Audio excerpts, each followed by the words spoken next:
శనార్థులు public ఎట్లున్నారు? మంచిగా ఉన్నారా? మస్తు ఖతర్నాక్ ముచ్చట్లు పట్టుకొచ్చిన. మరి సురి చేసుకుందామా? ముందుగాలైతే హెడ్లైన్స్.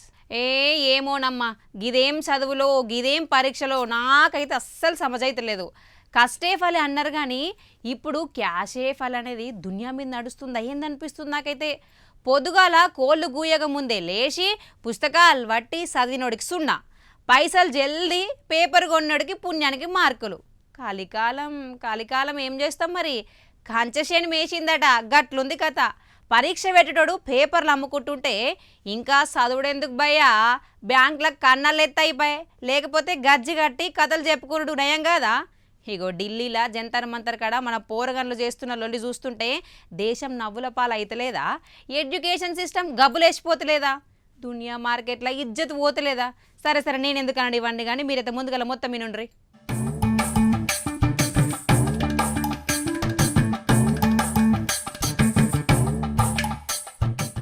ఢిల్లీలో జంతర్ మంతర్ కాడ కథ గట్టి నడుస్తుంది కదా. కాక్రోచ్ జనతా పార్టీ యూత్ పోరగన్లంతా మన కోసం మనమే కొట్లాడాలని అంతా ఒకటై చెలో పార్లమెంట్ అనుకుంటా రోడ్ల మీదకి ఉరికి కుప్పగూడిర్రు.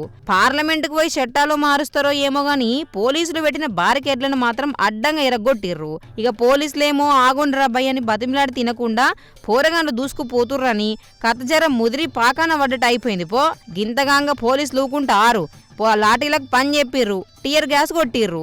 దెబ్బకు 118 మంది పోలీసులకు, ఒక 60 మంది పోరగాన్లకు తల వలిగినాయి, చేతులు ఇరిగినాయి.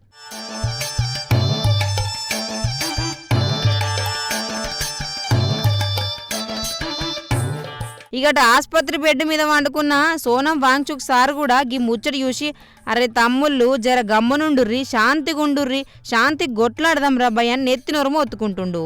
రక్తం మరిగినాక జీవితాలు మారకపోతే వచ్చిన కోపం సారు మాది. ఇక ఆగం, యుద్ధమే లేక సావా అన్నట్టు ఉరకబట్టే పోరగన్లంతా. అయితే మన యూత్ పోర్ల డిమాండ్లు ఏమున్నాయంటే, ఫస్ట్ డిమాండు విద్యాశాఖ మంత్రి సార్ గద్ద దిగన్నట, ఇంటికి పోవన్నట. ఇక సెకండ్ డిమాండ్ ఏంద్రా అయ్యా అంటే, బాధపడి సచ్చునుల ఇండ్ల ₹1,00,00,000 పరిహారం ఇయ్యన్నట. థర్డ్ డిమాండ్ ఏంటంటే, మా మీద పెట్టిన కేసులన్నీ తీసేసి మమ్మల్ని మంచోళ్ళు లెక్క డిక్లేర్ చేయాలని మన సౌరవ్ దాస్ భాయ్ గట్టిగానే చెప్పిండు. మరి ఊపుకనే ఉట్టుకొస్తాయా పుట్టగొడుగులని గిందుకే అంటారేమో.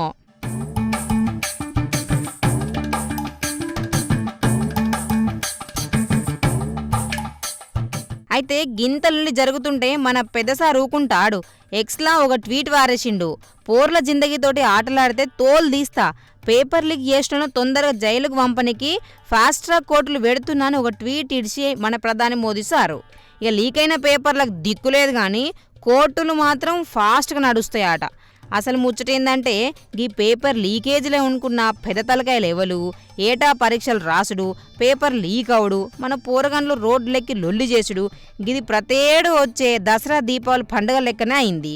కట్టపడి రాత్రింబవళ్ళు కండ్లుగాయలు కాస్తట్టు చదివినోడికి హాల్ టికెట్లు మిగిలితే, లచ్చలు చల్లినోడికి మాత్రం డైరెక్ట్గా ర్యాంక్ కార్డు ఇంట్లోకి వచ్చి కూర్చోబట్టే. ఇక గిట్లయితే పేదోళ్ళ పోరగాళ్ళు డాక్టర్లు ఎట్లయితారు? ఆఖరికి ఆర్ఎంపీ డాక్టర్ల కాడ కాంపౌండ్లకు సుధా పనికిరారు కావచ్చు. కోర్టులు ఫాస్ట్గా నడుస్తాయని పెద్దసారి చెప్తుండు కానీ అప్పటికే లీక్ అయిపోయిన పోర్ల జిందగీ ఏ ఫాస్ట్ ట్రాక్ కోర్టు అతికించిస్తుందో ఆ దేవునికే తెలవాలి. ఇక ఈ అక్రమాల పునాదుల మీద కట్టే హాస్పిటళ్ళు రేపు పొద్దుగాల ఎసొంటి డాక్టర్లు వస్తారో, వాళ్ళు మనకి ఎసొంటి ట్రీట్మెంట్లు ఇస్తారో ఊహించుకుంటూనే పానం కింది మీద అవుతుందన్నమాట ఇంకిందరు జనాలు.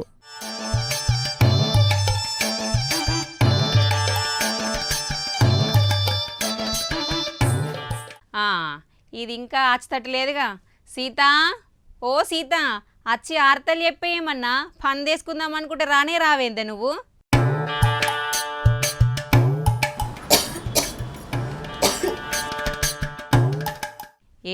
ఇది ఏడపాడైందో.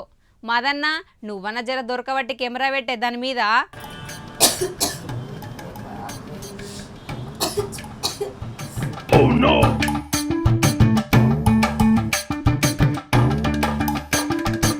అయ్యో మదన్న నువ్వేందే, నీకు సుతేమన్నా అయిందా ఏంది? సీతని చూపిమంటే పండు ముసలి దాన్ని మూలిగేదాన్ని చూపిస్తున్నావు ఎట్లనో? పెద్ద మాట అన్నాడు సరాడు.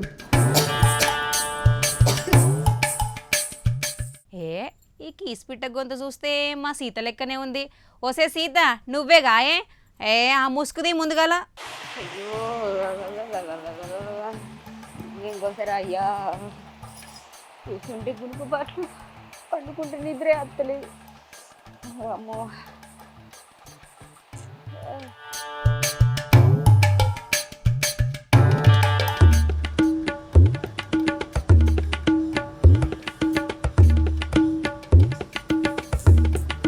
చూస్తున్నా, అన్ని అబ్జర్వ్ చేస్తున్నా. ఇంకేడున్నాయి నీళ్ళు అనుకుంటా అనుకున్న వాడు ఇంట్లోకి. అయ్యేడున్నవే గురారం ఆర్తలు తప్పించుకొని తిరుగుతున్నావా ఏంది? గా గిలాసల ఏముందే చెట్టుకలు తాగుతున్నావా ఎపిసదానా? ఇప్పుడే బిర్యానీ బువ్వ తిని గిలాసులు ఇంత కళ్ళు పూసుకొని తాగుతున్నా. నీ కండ్లకు గట్ల కనిపిస్తున్నా, అది మిడిగుడ్లదన్నా బల్లి గుడ్లు వేసుకొని. నా పానం ఎంత ఫుల్ చెల్లిపోయింది. ఇగో చూడు చేతులు చూడ అసలు పానమే లేదు. ముసల్దాన్ లెక్క మూసిగేసి నిర్ర నిలిగి వండుకున్నావు. కొద్దిగా నన్ను సిగ్గుందాయే. నేను ఇంటికాడ చెయ్యాలే ఈడ చేయన్నాయే నీ అంతది కూడా. అరే ఏమిటి దాని లెక్క గిట్ల తలిగిను? ఏం కావాలి చెప్పు. ఏం చేయాలంటవేందే? నువ్వు వచ్చి ఆర్త చదివితే నేను బువ్వకూర అండదండి కదా ఇంటికాడ. వండి ఎవరికి పెడతావు? వదినమ్మ బుల్లెమ్మ ఏమో వస్తుందంట వండుతుందంట. అసలు వండితే నాలుక రుచే అనిపించలేదు. పానం మంచిగా లేకపోయినా తిట్టుడు మానది ఇదైతే. ఏడున్నవే ఇప్పుడు నువ్వు? ఏమేమైతుందో? కరోనా గినం వచ్చిందట. కరోనా నిన్ను అడుక్కోనికి వచ్చిన కదా, వాళ్ళ ఇంట్లోనే ఉన్నా. ఇగో వాళ్ళ ఇల్లే, వాళ్ళ సోఫానే, వాళ్ళ బిస్తర్లే అన్ని వాళ్ళే. అయినా నువ్వు గాలింటికాడ ఎందుకున్నవే? ఇట్లనే ఇల్లు తిరుక్కుంటా మందింట్లోనే వంటవా నువ్వు? తిండి ఎక్కువే వండుకున్నా అనుకుంటానవా? ఆటల కోసం తొవ్వేం బడిపోంగా ఇగో కలిజ్వరం పుట్టింది. పెద్ద సమస్య వచ్చి పడిందే. అబ్బా పొదుగాల మంచిగానే ఉంటివిగా, లోటడంతా షాయి తాగుతావి. ఇప్పట్లోనే నీకేమైందే? వణుకుతాంది పెయ్యంత. నిండా కప్పుకునేటాళ్ళకు చలి పెడుతుంది, ఉబ్బరిస్తుంది. అయ్యో ఆయన నీకు జ్వరం వచ్చుడైందే? నువ్వు యాక్షన్లు చేస్తున్నావు కదా నా ముందట. అవు అర్ధ కిలో సేఫ్లు, అర డజన్ అరటిపళ్ళు తీసుకొని వస్తావు నువ్వు అని యాక్షన్ చేస్తాను. నీ ముఖం కాలిపోను. నా ముఖం చూస్తే అర్థమైతే లేదా? నల్ల ముఖం దానా చూడు కుడుకుడుకు గాలంతా ముగ్గులెక్కించి. ఏది నువ్వు ఎవరింట్లో ఉన్నావు కానీ పిల్లలను నీకు నిజంగానే జ్వరం వచ్చిందా లేకపోతే నాటకాలు ఆడుతున్నావో అని నేను అడుగుతా.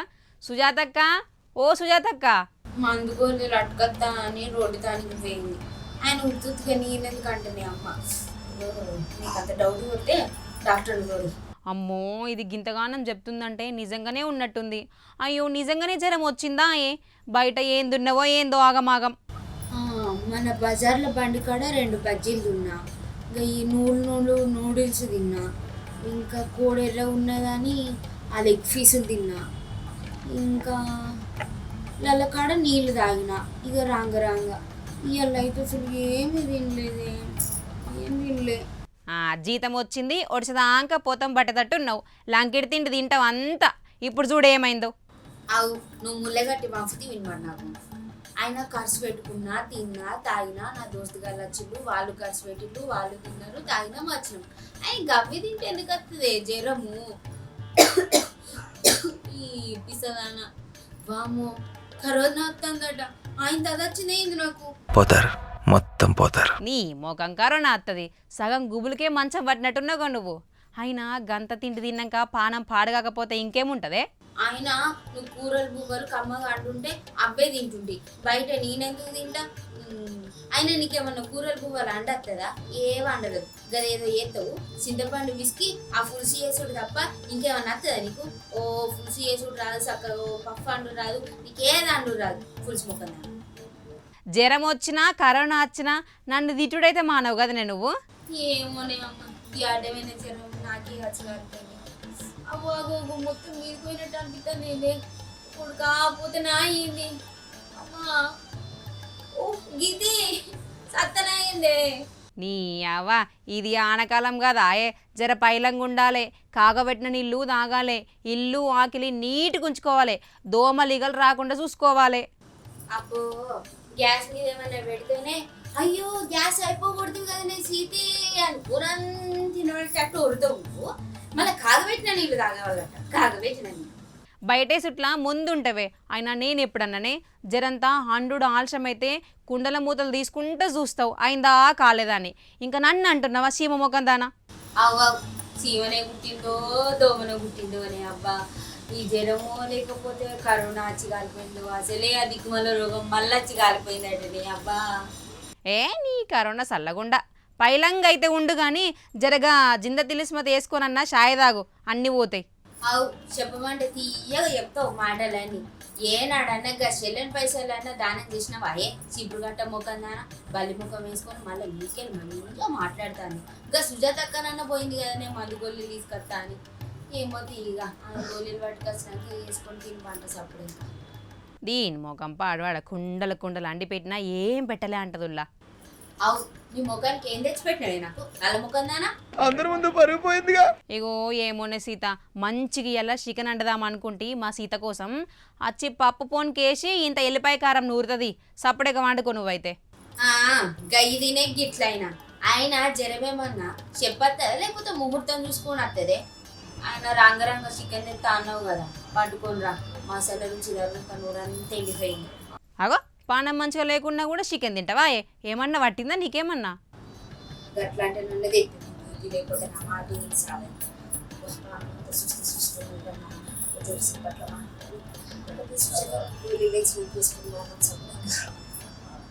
అయ్యో దీనికేమో పట్టిందా ఏంది? పోయి గింత గుడ్డన్న తిప్పి పారేత్తా. సరే మనమైతే ఇంకో ముచ్చట్లకు పోదాం పాండ్రి. పూలమ్మిన పాలమ్మిన మా కేసీఆర్ దయ వల్ల ఇగో ఇట్లా మంత్రినైనా గీ డైలాగ్ వినంగానే ఎంబడే చిన్న పొరగన్లకు సుత మల్లన్న సరి ఆదుకొస్తాడు కదా. మల్లన్న అంటే గులాబ్ పార్టీ అని సుత అంటారు. కానీ గీసారి కార్ దిగిండు కేసీఆర్ సరికి హ్యాండ్ ఇచ్చిండని మస్తు ముచ్చట్లు వినిపిస్తున్నాయి కదా. దీంతో సార్ ఫ్యాను రక్తం చిందించిండు పో. మరి ఈ కథ ఎనుకున్నా మతలబిందో అరుచుకోవాలి కదా.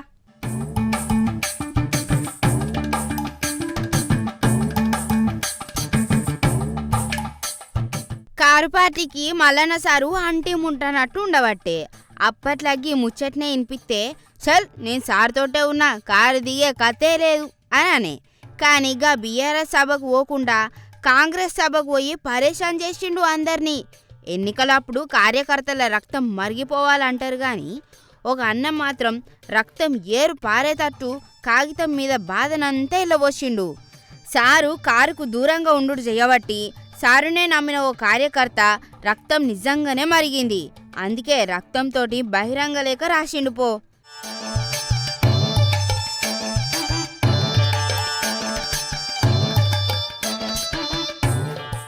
మీకు పార్టీ యాదుకుందా సారు? లేకపోతే పార్టీకి మీరేమన్నా గెస్ట్ అయిండ్రా? ఇంతకు పార్టీ యాదుకున్నదా లేదా అనుకుంటా లేఖ రాసిండు. మా కోసం కాదు పార్టీ కోసం ఒక్క పారన్న వెనుకకు తిరిగి చూడుండ్రి సారు అని కడుపులున్న బాధను మొత్తంగా అక్కిండు సారు. మొన్న కాంగ్రెస్ పార్టీకి పోయిండు కదా, అదే టైంలో గులాబీ పార్టీ వాళ్ళ మీటింగ్కు డుమ్మ కొట్టిండు. గందుకే మరిగా మల్లన్న సారు కారుకు బ్రేకులేసి చెయ్యి పార్టీకి షేక్ హ్యాండ్ ఇస్తాడా లేకపోతే పువ్విచ్చి కమలానికి హాయ్ అంటాడా అనేది ఇప్పుడు అందరిలో నడుస్తున్న టెన్షను.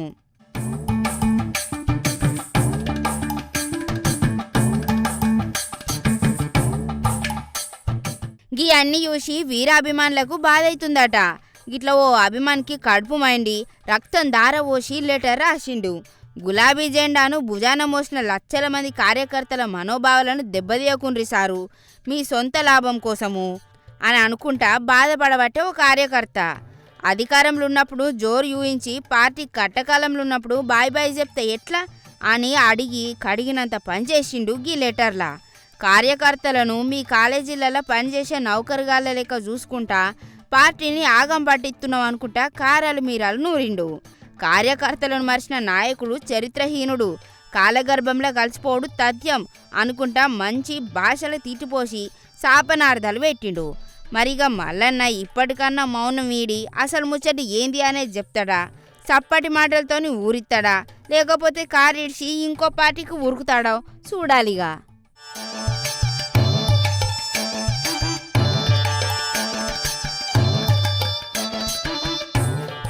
ఏ కథలలో వింటాం, సినిమాలలో చూస్తాం. ఎప్పుడో చిన్నప్పుడు తప్పిపోయిన పోరగాడు పెద్దగా అయినాక ఎట్లనో కట్ల కన్నులను కలుసుకునే ముచ్చట్లు చూస్తాం కదా. అవు కానీ మీరు ఎస్ఐఆర్ చేయించుకుర్రా? అలా ఏ గదేనుల్లా ఓట్ల కారట ఏదో చేస్తురు కదా ఇప్పుడు గదే మరి 2002 నాటి లెక్కలు సుత్తా తీస్తురు కదా ఏడేడ ఉన్నోళ్ళు ఊర్ల తవ్వు ఆడుతుర్రు గట్లనే ఒక అన్న వాళ్ళ అమ్మోళ్ళ తనకి వచ్చిండు అయితే అదేం పెద్ద ముచ్చట అనుకుంటుర్రా చూడుర్రి చూస్తే మీకు తెలుస్తుంది ఎంత సూపర్ ముచ్చట్నో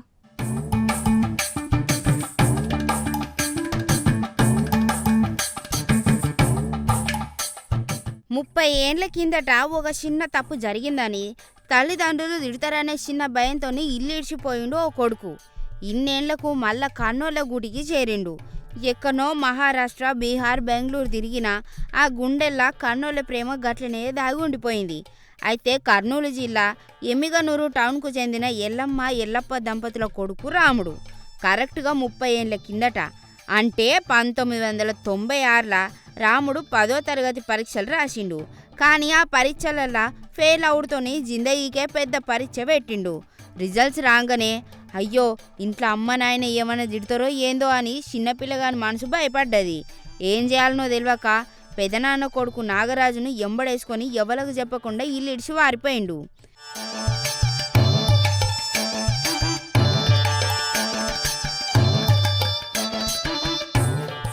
ఇల్లు వదిలిపెట్టి ఆ ఇద్దరు పోరగాళ్ళు బతుకుదెరువు కోసం దేశాల పాలైనరు. మహారాష్ట్ర, బీహార్ అసొంటి పెద్ద పెద్ద రాష్ట్రాలకు పోయి దొరికిన చిన్న చిన్న పనులు చేసుకుంటా పొట్ట గడుపుకున్నారు. కానీ కాలం ఎప్పుడు ఒక లెక్కనే ఉంటుందా? ఒకనాడు రైల్వే స్టేషన్లా పెదనాన్న కొడుకు నాగరాజు కూడా రాముడి నుంచి తప్పిపోయిండు. నాగరాజు ఎట్లనో గట్ల కష్టపడి మళ్ళీ సొంతూరు ఎమ్మిగనూరుకు చేరుకున్నాడు. కానీ రాముడు మాత్రం దేశంలో ఒంటరోడు అయిపోయే. ఎక్కడెక్కడనో తిరిగి ఆఖరికి బెంగళూరు చేరుకొని అక్కడ ఒక పని చూసుకుంటా పెళ్లి చేసుకొని ఒక సంసారాన్ని కూడా ఏర్పాటు చేసుకున్నాడు.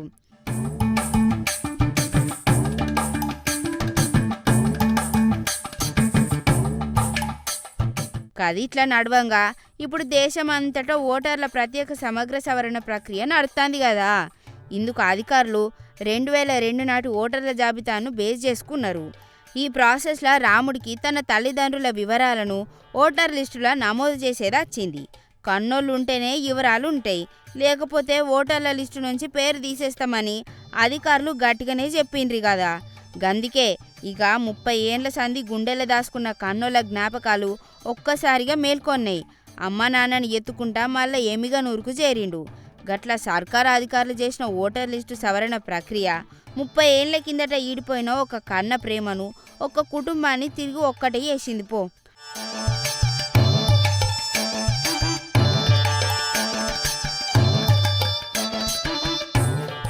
అయినా 30 ఏండ్లంటే తక్కువ ముచ్చట్న? గిన్నొద్దులు ఆ కన్న ప్రేమను ఎట్లా మర్చిపోయిండు? కన్న తల్లిదండ్రులు ఎంత గోసపడ్డారో. రాత్రింబగళ్ళు కొడుకు వస్తాడని ఎదురు చూసుకుంటా ఎన్ని కన్నీళ్ళు గార్చిండ్రో ఒక్కసారైనా యాదికత్తే ఎన్నడో అత్తుంటే కావచ్చు. అయినా పరీక్షలు ఫెయిల్ అయితే మాత్రం ఇల్లిడిచిపోతారా? కానీ ఏదేమైనా ఆనాడు భయపడి పారిపోయిండు రాముడు. ఆ రాముడు వనవాసం చేసినట్టు కొన్నేండ్లకి ఈ రాముడు సుత వనవాసం చేసి వచ్చినట్టే ఉన్నాడు పో.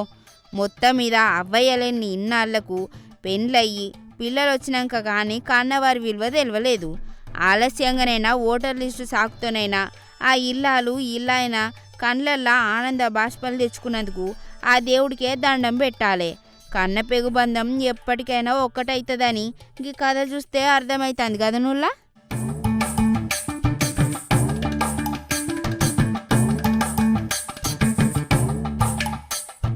అమ్మో చదువులమ్మ తల్లి చేసిన గిదే వింత ప్రయోగమో నాకైతే అర్థమవుతలేదుల్లా. గురు బ్రహ్మ గురు విష్ణు అన్నారు పెద్దలు, కానీ ఇక్కడ గురువు ఒక్కడే శిష్యుడు ఒక్కడే. వెనకటికి ఒక ఆయన అన్నట్టు ఇద్దరు కొట్లాడితే మూడో వాడికి లాభం అన్నట్టు ఈడ కొట్లాడడానికి రెండో పోరగాడలేడుల్లా.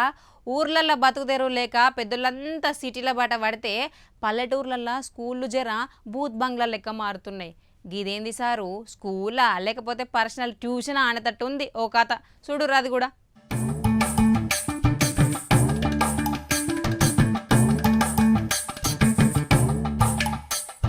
విజయనగరం జిల్లా దత్తిరాజేరు మండలం చెరుకుపల్లి ప్రైమరీ స్కూల్లో కథ గట్టిగానే నడుతాందుల్లా.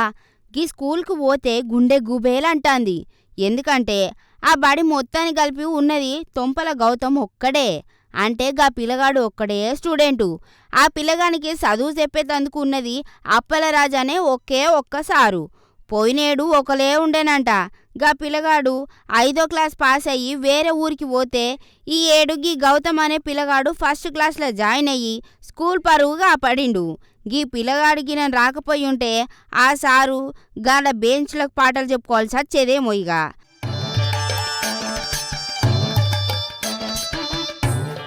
అసలు ముచ్చటేందంటే ఊర్లల్లా పెళ్లిళ్ళు మాత్రమే ఘనంగా అవుతున్నాయి కానీ అటెనక పనులు మొత్తం టౌన్లల్లనే కాబట్టే. ఊర్లల్లో ఉపాధి లేక పొట్ట చేత పట్టుకొని జనాలు సిటీలకు వలస పోతుంటే చిన్నూర్లల్లో సర్కార్ బల్ల చదువుకునే పిల్లగాన్లే కానత్తలేరు. ఊర్లల్లో ఫ్యాక్టరీలు పెట్టినా కంపెనీలు తెచ్చినా చాలా మంది పట్నం ఇడిసి పల్లెకొస్తారు.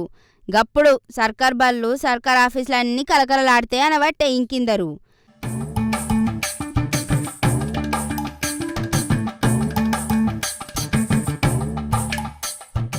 కానీ గీ గౌతమ్ అనే పిల్లగాని కిస్మత్ చూస్తే ఎవ్వరికైనా కడుపు మండుద్ది కావచ్చు.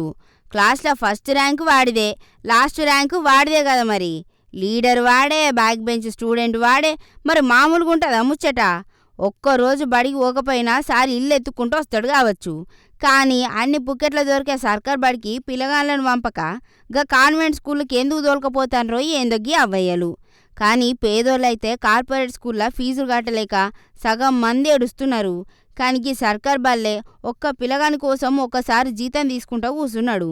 గీ ముచ్చటి విషయన మన సర్కార్ పెద్దలు ఊర్లలో ఉపాధి కల్పిస్తారా, లేకపోతే మనుషులే మనసు మార్చుకొని అందరినీ సర్కార్ బడికి పంపుతారా, లేక ఆఫీసర్లు గీ స్కూల్కి తాళం ఎత్తారా? ఇక చూడాలిగా.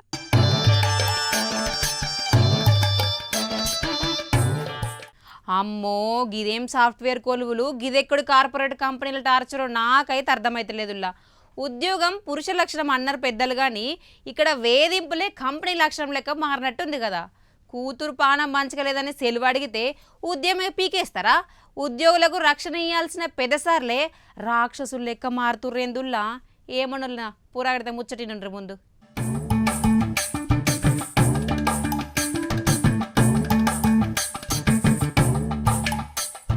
హైదరాబాద్ కుత్బుల్లాపూర్ పరిధిలోని టెక్ మహేంద్ర కంపెనీల కథ గట్టిగానే నడుతుంది. భావన అనే మహిళా సాఫ్ట్వేర్ ఉద్యోగిని వాళ్ళ చిన్న బిడ్డకు పానం మంచిగా లేదని ముందుగాలనే పెద్ద సార్లకు చెప్పి 3 రోజుల సెలవు తీసుకున్నదట. గంతే కంపెనీ దొరలకు ఏడలేని కోపం వచ్చినట్టున్నది.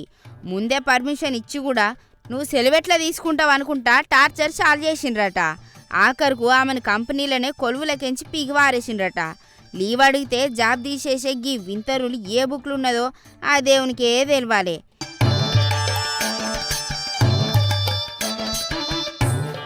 ఇంకా అసలు ముచ్చటింటే ముక్కునే వేసుకుంటారు. ఆఫీస్లో పనిచేసేటప్పుడు కడుపులో బాలేక వాష్రూమ్కి పోవాలన్నా సరే మేనేజర్ సార్ పర్మిషన్ తీసుకోవన్నట. గదేమన్నా ఎల్కేజీ క్లాస్ రూమ్ అనుకున్నారో ఏమో కానీ అంతటితో ఆగకుండా ఆమెకు ఒంట్లో బాగలేకపోయినా సరే సచ్చినట్టు డ్యూటీకి రావాల్సిందే అని ఈమెయిల్స్ పంపి టార్చర్ పెడతాన్రట. కుక్క కాటుకు చెప్పు దెబ్బ అన్నట్టు టెక్నాలజీని వాడుకొని ఉద్యోగుల రక్తం దాగుట్లా ఈ కార్పొరేట్ కంపెనీలు ఫస్ట్ ర్యాంకులు ఉంటాయని ఇగో ఇంకోసారి తెలియబట్టే అంటారు ఇసొంటి బాధలు దినం పడేటోళ్ళు.